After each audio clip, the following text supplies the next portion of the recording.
One आज हम start करेंगे CDP chapter 1 topic principle of growth and development.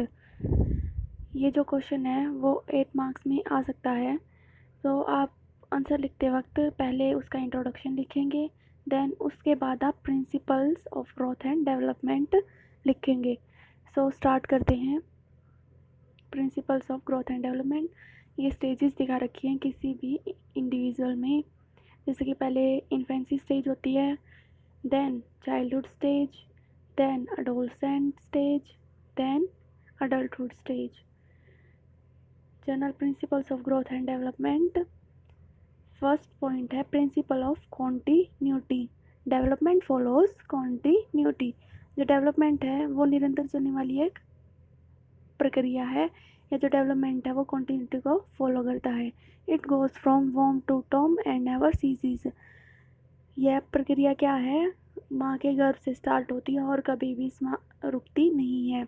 N individual starting his life from a tiny cell develops his body. किसी भी individual की life की start किससे होती है? एक छोटे से सेल से। वो सेल जो इकट्ठे होके क्या बनाएंगे? ऑर्गन, और ऑर्गन्स मिलके पूरी बॉडी का डेवलप करेंगे। देन सेकंड पॉइंट है rate of development is not uniform although development follows continuity.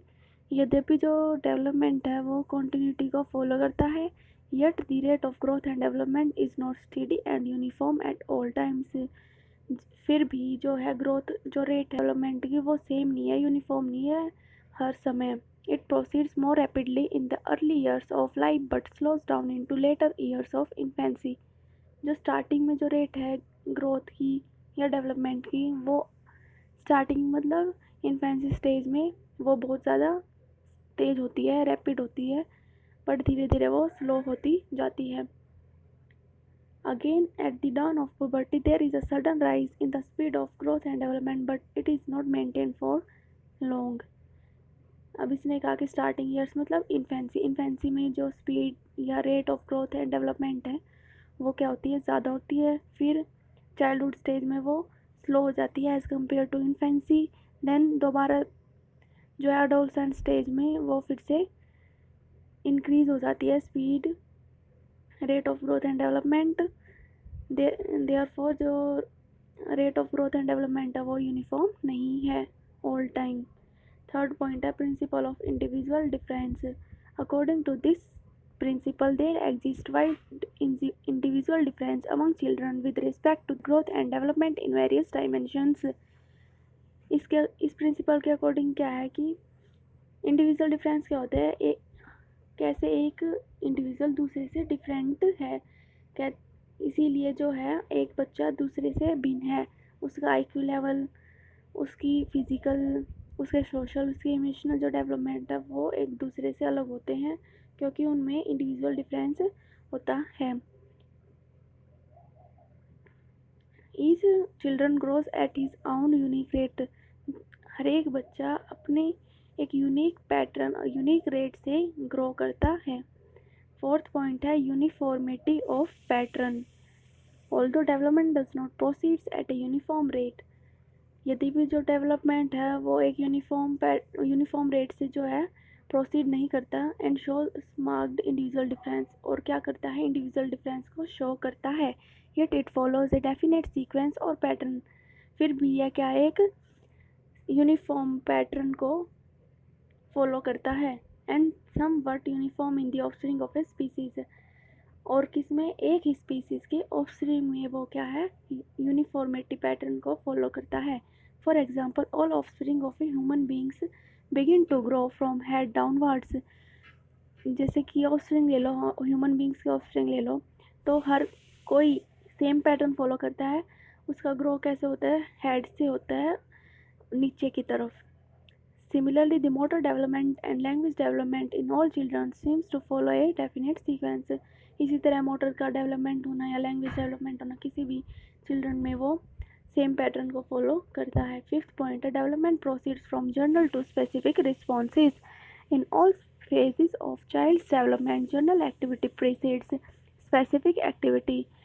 किसी भी बच्चे की डेवलपमेंट के किसी सभी फेजेस में क्या है, जनरल एक्टिविटी किसकी तरफ पढ़ती है, स्पेसिफिक एक्टिविटी। पहले जनरल एक्टिविटी कोई भी बच्चा सीखेगा, फिर वो है स्पेसिफिक की तरफ जाएगा। His responses are of a general sort before they become specific. पहले उसकी जो एक्टिविटीज़ होती है वो जनरल होती है, उसके बाद ही वो क्या करता है, स्पेसिफिक की तरफ बढ़ता है। जैसे कि एग्जांपल दे रखा है, the boys waves his arms in general random movements before he is capable of some specific response as reaching.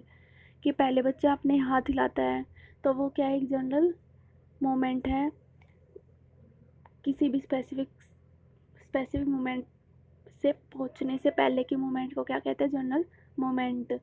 Similarly when a new born infant cries, जैसे कि एक छोटा बच्चा रोता है तो the whole of the body is involve, तो उसकी पूरी बॉडी जो है इन्वॉल्व होती है। आपने देखा होगा एक छोटा बच्चा जब रोता है तो उसकी पूरी बॉडी जो है इन्वॉल्व होती है। With the growth the crying is limited to the vocal cords, पर जैसे जैसे वो बड़ा होता है तो उसकी जो क्राइंग है वो किस तक लिमिट हो जाती है, किस तक सीमित रह जाती है, उसकी वोकल कॉर्ड्स तक, उसकी आइज तक।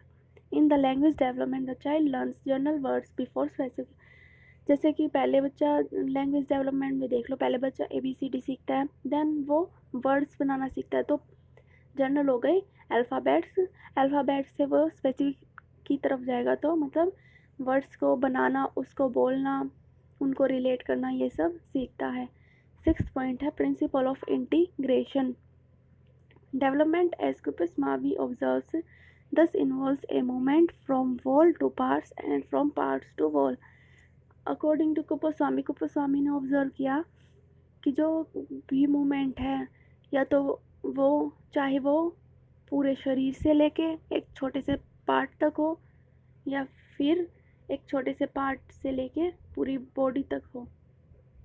It is the integration of whole, यह किसका इंटीग्रेशन है, पूरी बॉडी का इंटीग्रेशन है, एंड इट्स पार्ट्स, और इसके पार्ट्स का है, as well as of specific and general responses that make a child develop satisfactory in various dimensions of his growth and development. तो किसी भी कार्य को करने के लिए जब उसकी फुल बॉडी और उसके पार्ट्स जब इकट्ठे काम करते हैं तो उसे क्या कहते हैं, इंटीग्रेशन कहते हैं। जब इंटीग्रेशन होगा तभी कोई एक्टिविटी कंप्लीट हो सकती है।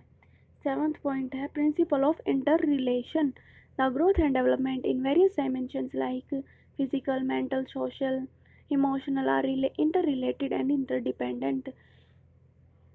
ग्रोथ एंड डेवलपमेंट की जो विभिन्न डायमेंशन है, जैसे कि फिजिकल है, मेंटल है, सोशल है, इमोशनल है, वो सब क्या है, एक दूसरे से रिलेट करते हैं, एक दूसरे के ऊपर डिपेंड हैं। Growth and development in any one dimension affect the other. जो ग्रोथ एंड डेवलपमेंट है, ग्रोथ एंड डेवलपमेंट को कोई भी डायमेंशन कोई एक डायमेंशन दूसरे डायमेंशन को इफेक्ट करता है। For example, children with above average intelligence are generally found to possess above average physical and social development. जिस बच्चे की IQ लेवल जो एवरेज बच्चों से ज़्यादा होती है तो उसका जो है फिजिकल डेवलपमेंट भी अच्छा होता है, और वो सोशल डेवलपमेंट भी उसका अच्छा होता है, वो दूसरों से इंटरेक्ट करने में अच्छा होता है। अगर the lake of growth in any dimension the possibility of other dimension. यदि किसी की ग्रोथ और डेवलपमेंट का कोई एक डायमेंशन अफेक्ट होता है तो वो दूसरे को भी अफेक्ट करता है। यदि उसकी फिजिकल डेवलपमेंट में कमी है तो वो उसके मेंटल डेवलपमेंट को भी अफेक्ट करता है, उसके इमोशनल डेवलपमेंट को भी अफेक्ट करता है, उसे के सोशल डेवलपमेंट को भी अफेक्ट करता है। सो ये सब क्या है, एक दूसरे से इंटर रिलेट करती हैं। 8th पॉइंट है डेवलपमेंट इज़ प्रिडिक्टेबल। जो डेवलपमेंट है उसका पहले ही अनुमान लगाया जा सकता है। With the help of rate of growth and development of a child it is possible for us to predict the range within which his mature development is going to fall.